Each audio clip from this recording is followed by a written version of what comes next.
Welcome to the Good Growing Podcast. I am Chris Enroth, horticulture educator with University of Illinois Extension, coming at you from Macomb, Illinois.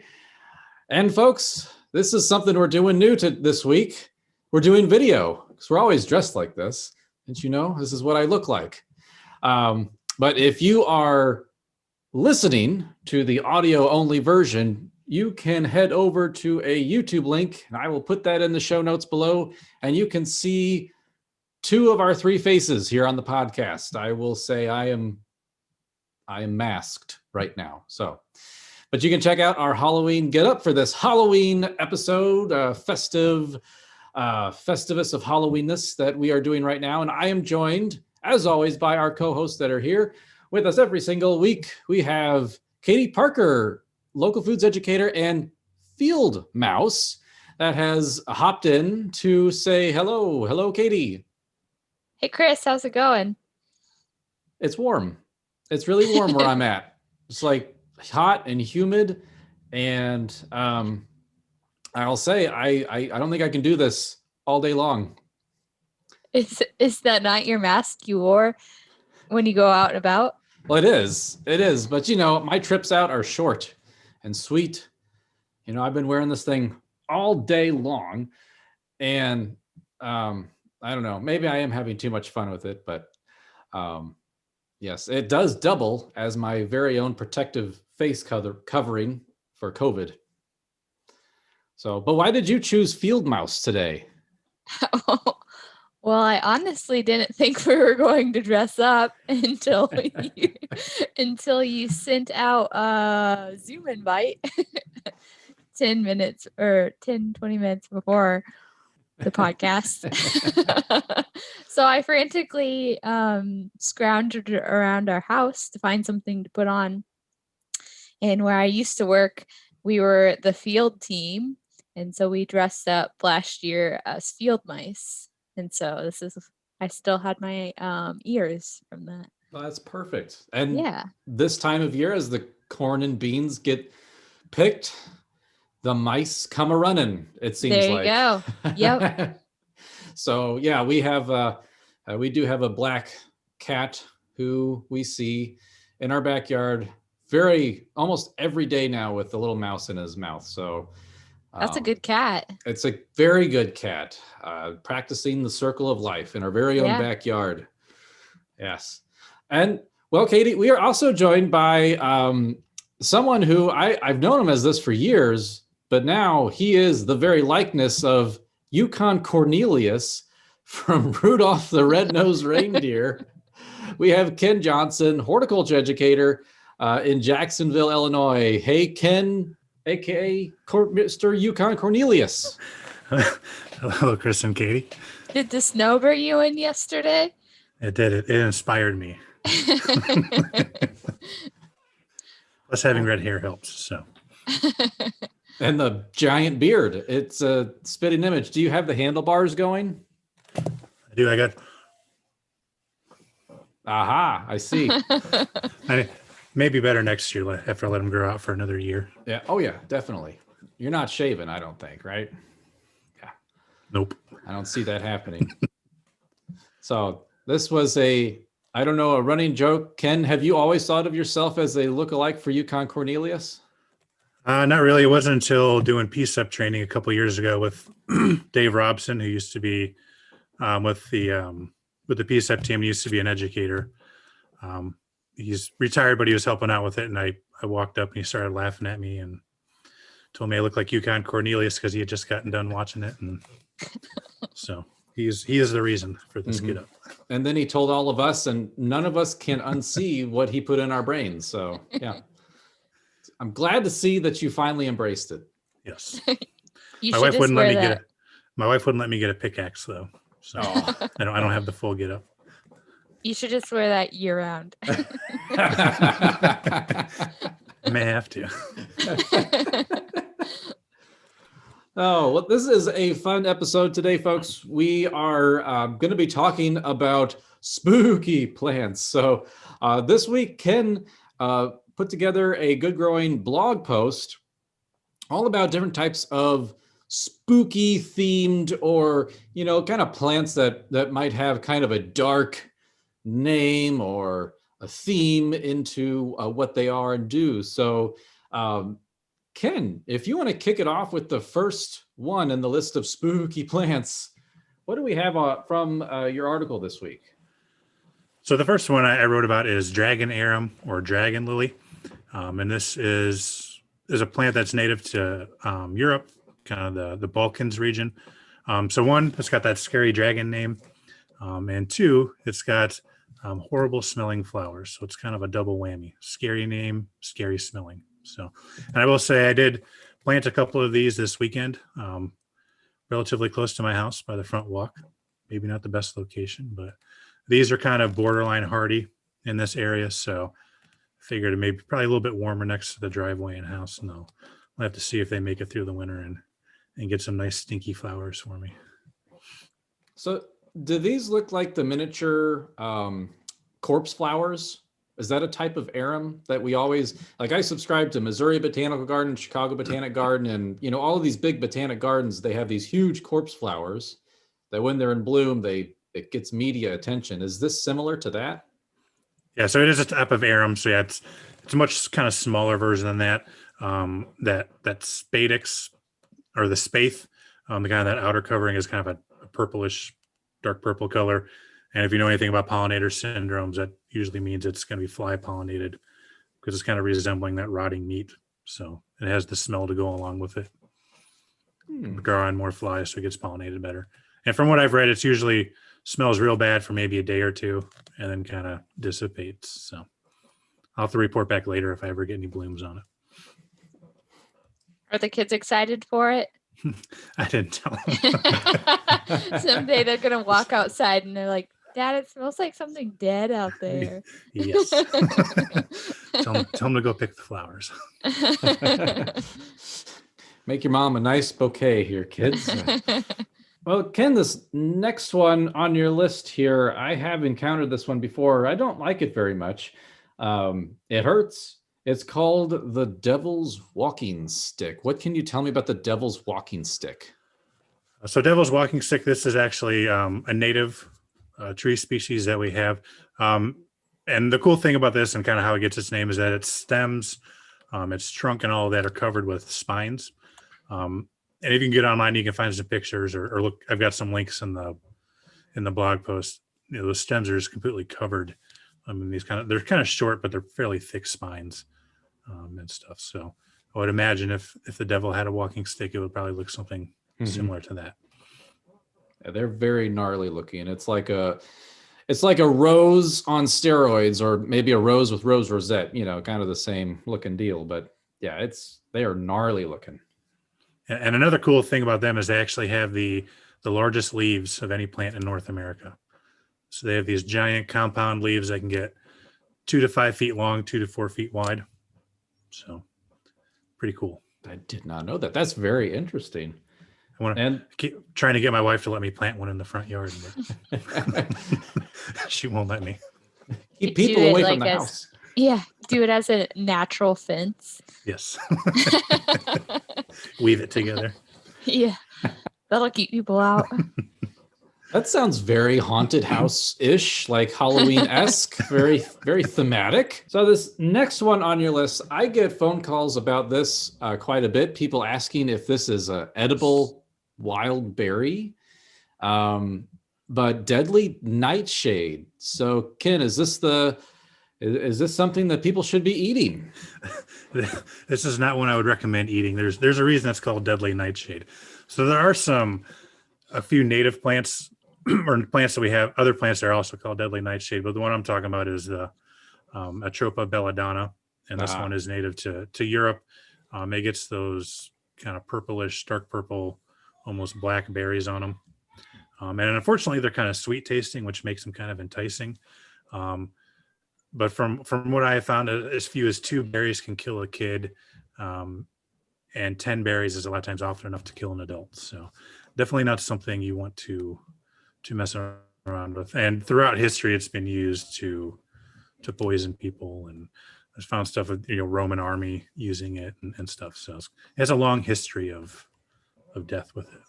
Is this the same nightshade that Cleopatra used for her ne'er-do-wells, and also, she would use it to kill people, or didn't she also use it as eye makeup? Am I thinking something totally different? So yeah, this actually was used as eye drops. Okay.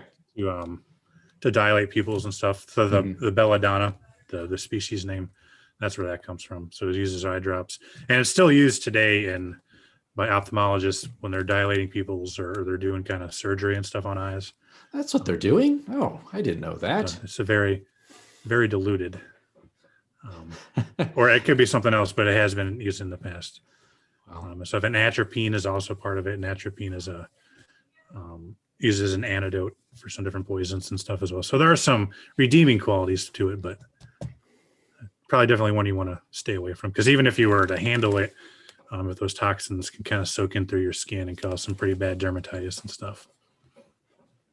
It seems like, a lot of a good medication can be derived from natural botanicals, but too much of a good thing can also be a bad thing. So, too much of, say, a heart medicine, botanically derived heart medicine can help control heartbeats and such. But if you get more than you should, then suddenly your heart just explodes. And so that's why we're not doctors. We're just plant people. Yes. The dose makes the poison. Exactly. There you go. Sorry, my glasses are really fogged up. I can't really see the screen right now. So the last one I did was common witch hazel. And really the only thing scary about this one is the name, the witch part of it. But and kind of looking at this plant, that witch doesn't actually come from what we typically think of as witches. It comes from an Anglo-Saxon word, weish, which means pliant or bendable. And this plant was commonly used as a dowsing rod. So looking for groundwater and stuff. So that's kind of how it originally got its name. Is probably called weish hazel, and that morphed into witch hazel over time. But this is a native plant. Has these really bright yellow, and this particular species, fragrant flowers. And they start producing these in October, and they can go on through the winter. So this is probably one of the latest blooming, if not the latest blooming, at least native plant that we have. So give you some good fall and winter color with this plant. I do love witch hazel. And you mentioned Hemilus virginiana on this one, the common witch hazel. Mm-hmm. We have kind of a whole spectrum of witch hazel, though, native here and throughout North America, from shrub to tree size witch hazels. But in terms of landscape use, I think common witch hazel, is that the most common one that we use? I can't remember if they've hybridized that or not. Maybe they haven't. There's one that the species begins with a V. Oh, is it the vernal witch hazel? Vernal witch hazel, yeah. I don't know if that's a native one, but I think that one is used fairly frequently too. That's the common one. Yeah, I know I'm seeing more and more witch hazel used, and it is a wonderful tree to give us flowering kind of outside of the normal window we think of flowering. And it was always fun to identify for my woody plant ID class, because being witch hazel, it was actually more towards the end of the year, and it was the only tree in flower when we got to that point. Make it easy on you. Mm-hmm. Easier to ID. So, Katie, I have a question. Ken has kind of told us about some neat and nasty kind of plants. If you had to pick the worst or the most evil weed out there, what one that tops your list? Most evil weed? Yeah, what's the one that just like you see it and you're like, I have to get rid of it now? I mean, that's kind of every weed for me. Is it every weed? I prefer not to have weeds. I mean, in row crops, we have a lot of herbicide resistant weeds, and so that creates a lot of issues. That's often your water hemp and your mare's tail. Mm-hmm. So those are some where you can see that they have grown and mutated due to herbicide resistance. And so you can easily tell which weeds those are, and you have to pull those because those are going to cause issues.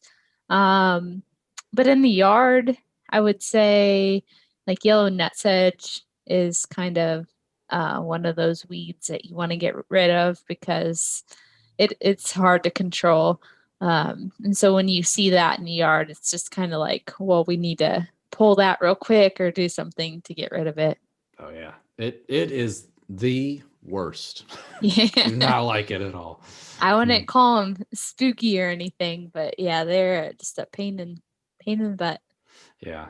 What about you, Ken? Do you have any weeds that top your nightmare list? Probably Nimblewell. Nimblewell.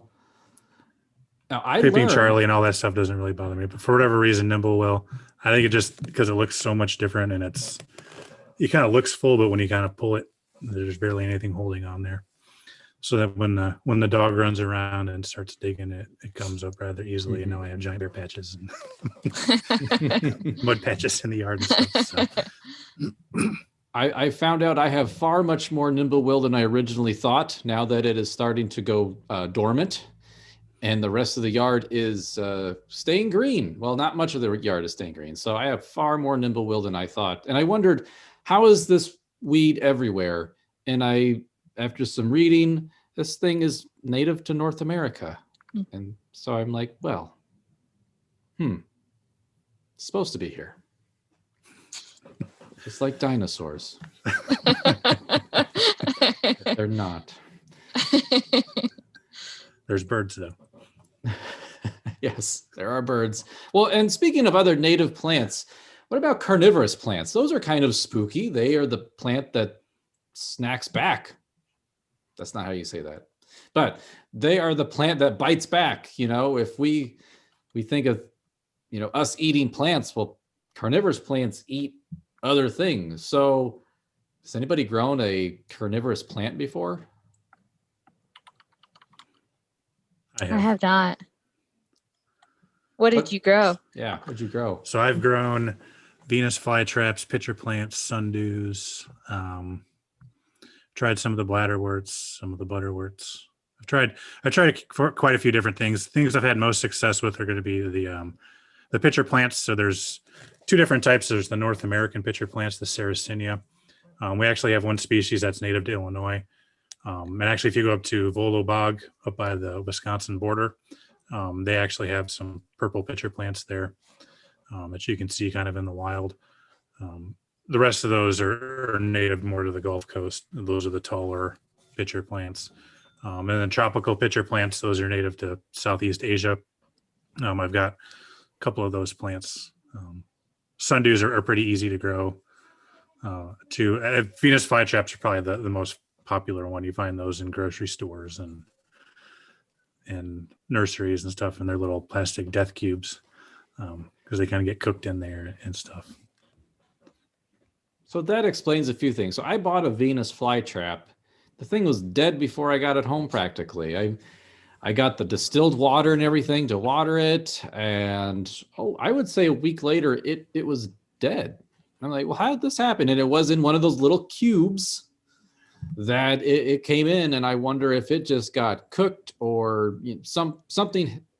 I bought a dead plant, essentially. I just didn't realize it at the time.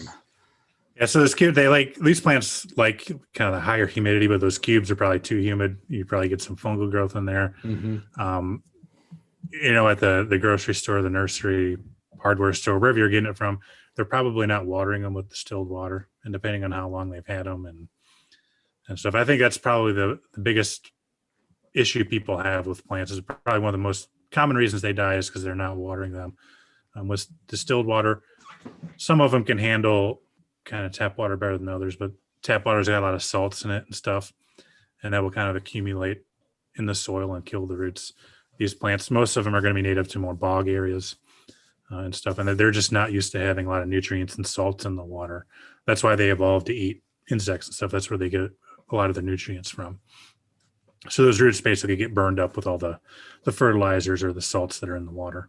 So if I feed my Venus flytrap, say I bought one that is alive actually, and if I give it maybe like a very low dose of fertilizer, do I need to still feed it flies?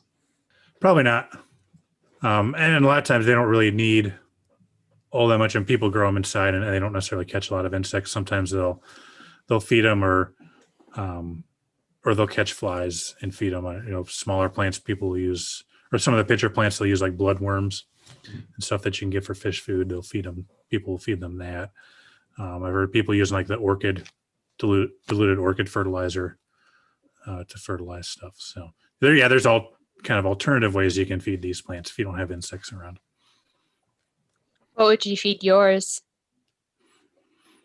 So most when I have them, I put them outside as soon as it gets warm enough. And some of the pitcher plants, I've got a little bog garden. I bought a little pond liner and filled that up with peat moss and stuff. So I've got them growing outside year round. The other stuff I move out in the summer and let them catch their stuff, and there's usually always flies or something flying around inside, so they're catching stuff anyway. And during the winter, a lot of at least the ones that are native to North America, they're going dormant, so they're dying back. And they just have, for like Venus flytraps, they just have a small rosette of traps, so they're not really catching much anyway. They're not really doing much, so it's not as important to feed them during the winter and stuff, for at least for the temperate species. Tropical species is a little different story. Well, I think I need to start a new hobby of maybe I'll try carnivorous plants again. Or maybe I'll try some of these spooky plants that you wrote about, Ken. I don't know. There is one though, Bloodroot. Is that something that you grow or have grown, or could you tell me about Bloodroot? So this is one I wrote. So I did an article last year on spooky plants too. So I included Bloodroot in that. I have not personally grown it. It is one I would like to grow in our backyard. We've got a bunch of trees along the property line, so it's pretty shaded. So I thought about putting it back there. This is a spring ephemeral, so it comes up early in the spring, blooms, and then when it starts kind of heating up, late spring, summer, it will die back and stuff. So, and the cool thing about this one is when you break it, it's got this reddish sap that comes out. So that's how they get their name. But have you had any experience, Chris or Katie, with it? I've seen it growing in the woods before, and actually one of our Master Gardener project sites, it's a historical site, the Carl Sandburg Historic Site. They have it growing as a ground cover that, as you said, it's ephemeral. It's just around in the spring, but you can go out there and I was out there and they showed it to me, and they broke the stem and this reddish orange sap came oozing out. And that was the neatest thing I remember seeing. Yeah, before you joined the call, Wendy was telling us that she paints or has painted with the sap. Oh, I bet. Yeah, you definitely could do that. It's That'd so be bright pretty and cool. vibrant. Yeah. Yeah. And the flowers on it are real pretty too. Mm-hmm. Well, folks, in addition to us just bantering around in our best garbs that we have available, we are also a question and answer show. So we have some questions submitted by you listeners into social medias, extension offices around the state of Illinois. And our first one, Ken, what do you think? This one comes from your neck of the woods. They want to know about planting asparagus. Is now the time to do it? So the ideal time for asparagus is going to be in the spring, kind of once you can start working the soil. So pretty early in the spring is when we're typically going to do that. So you're going to dig a trench. A lot of times you kind of have a little hill in the middle of that trench, and you kind of put your crowns on that and kind of drape the roots over that. Typically, kind of those, you want the plants, you don't want to necessarily grow from seed, because seed is just going to kind of set you back a year or two before you can actually harvest. So you planted that first year, let it come up, you don't harvest anything. Second year, you can harvest, I think it's for like a week or two. Third year, you can extend that out a few more weeks. And by that fourth year, you can finally start going into your full harvest, so to speak. And when you're trying to pick your asparagus, you probably want to look for a cultivar that is an all male cultivar, or predominantly male. The males are not going to be producing berries, and the females will produce berries and stuff on the plants. And while they're doing that, they're going to send some of their energy into that berry production, and that's going to be less. That's going into kind of root and shoot production the following year. So with those male cultivars, those male plants, you get a little better yields off of those compared to female plants. And I think like the Jersey Night, the Jersey series, that's one of the more commonly grown ones. I believe those are all predominantly male plants when you buy those. Very good. And our next question, this was a call that came into the office. So Katie, what do you think here in this situation? This homeowner wanted to transplant what they thought was pampas grass, and I think later you uncovered it was common reed grass, also known as Phragmites. They wanted to transplant it from where they found it into a prairie area. Is that right? Was it they wanted to go more create like a little naturalized landscape bed, and they wanted to know the best way to do this? So what advice can we give? Yeah, so you're probably most familiar with common reed. We see it a lot as we're driving along, a lot of times in road ditches, and it does pretty well there. And that's probably one of the best places to keep it, as it is very invasive. It obviously does well in those road ditches for a reason. Something else isn't growing there, or it has taken over. It is fairly attractive. It has a pretty seed head, so I could understand why he would want to transplant it into his yard. However, I wouldn't suggest doing that, as you could have some issues further on down the road. Yes, I would agree. I know with Phragmites, that is something that a lot of landowners battle routinely in their waterways. They're trying to remove invasive species. When we had Chris Evans on the podcast, we referenced this publication that's, I can't read it, Management of Invasive Plants and Pests of Illinois. And this is actually free. You could just Google this and download it online. But we also have print copies at our offices, happy to give out. And when they talk about Phragmites, they say mowing will increase the density.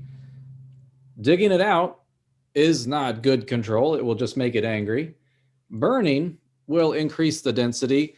Essentially what they're saying is you have to do a multitude of modes of attack here, from mowing to herbicide.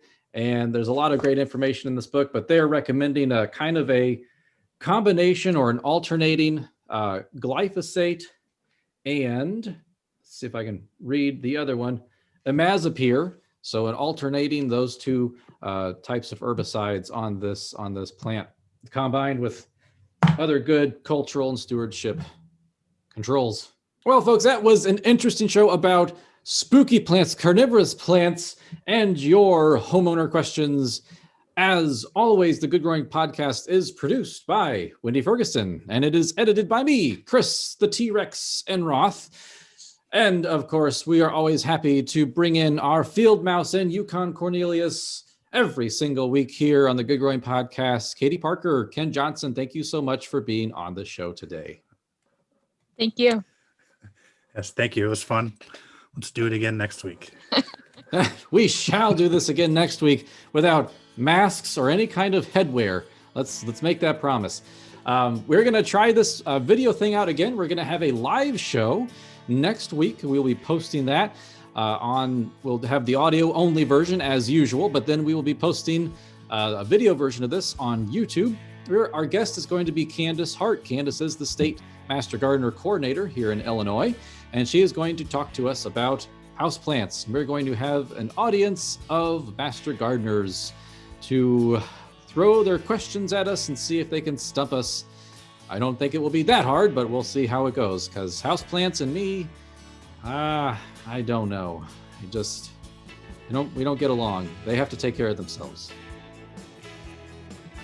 Isn't that why you have kids? That's exactly. Yes. I have other things to nurture and care for. Survival of the fittest. Exactly. And I got some pretty strong houseplants, because they've survived me. Well, folks, this has been a fun, fantastic show. I can't wait to get this mask off, though. So we are going to be signing off. Listeners, thank you for doing what you do best, and that is listening. And as always, keep on growing.